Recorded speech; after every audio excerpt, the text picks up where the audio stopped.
Ever volunteer to be hit with 50,000 volts of electricity, but at the Dallas Police Department, recruits are given that choice. For one rookie, the decision left him in prolonged pain. Tonight, CW33's Tongish looks into the debate surrounding taser training and why some say the weapon manufacturer is putting officers at risk. Taser.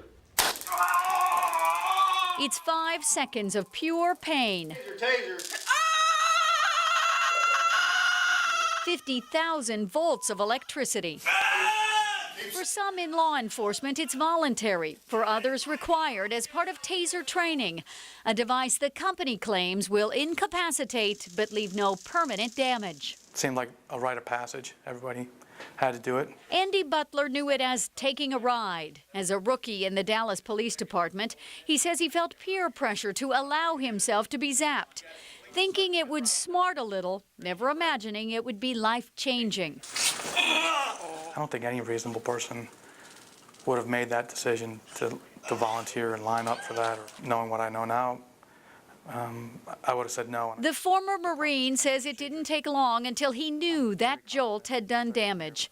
A few hours later, in intense pain in the emergency room, the X-ray didn't look good. Butler couldn't feel his arm. A doctor delivered the news. He told me he had some news that I wasn't going to like, and I had herniated 3 discs in my neck, and one of them was pressing on the spinal cord. An injury that would leave the father of 2 after surgery with 2 metal plates in his neck, in constant pain. I feel it every hour of every day. Butler says the waiver he signed from Taser International, citing possible physical exertion or athletic-type injuries, never mentioned the possibility of the debilitating injury he suffered.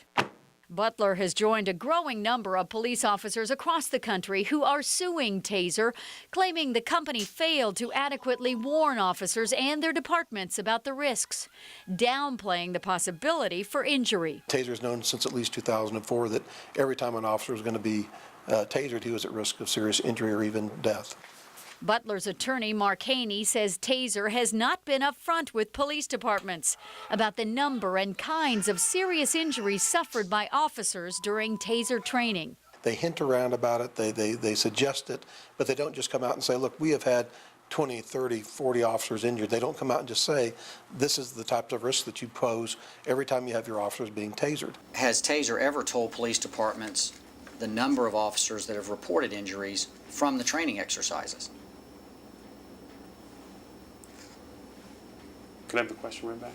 In a recent deposition, the CEO of Taser, Rick Smith, testified the number of officer injuries is understated and tucked away in paperwork.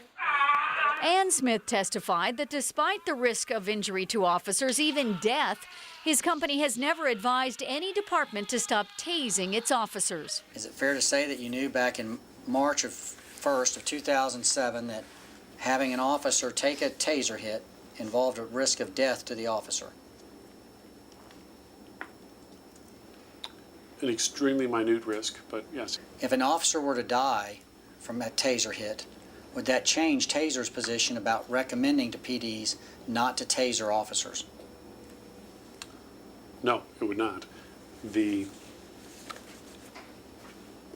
have to look at the situations that arise, but we certainly would include that information in our decision-making process.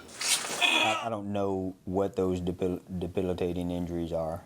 I don't know anything about those cases. Dallas Deputy Police Chief Floyd Simpson, who oversees the department's policy on taser training, says he wasn't aware of the slew of injuries suffered by officers. Taser, taser. But the deputy chief says even so, there's no chance of ending the practice of tasing officers, because he says it would mean the end of the taser as a weapon. That's a weapon that we use on the public.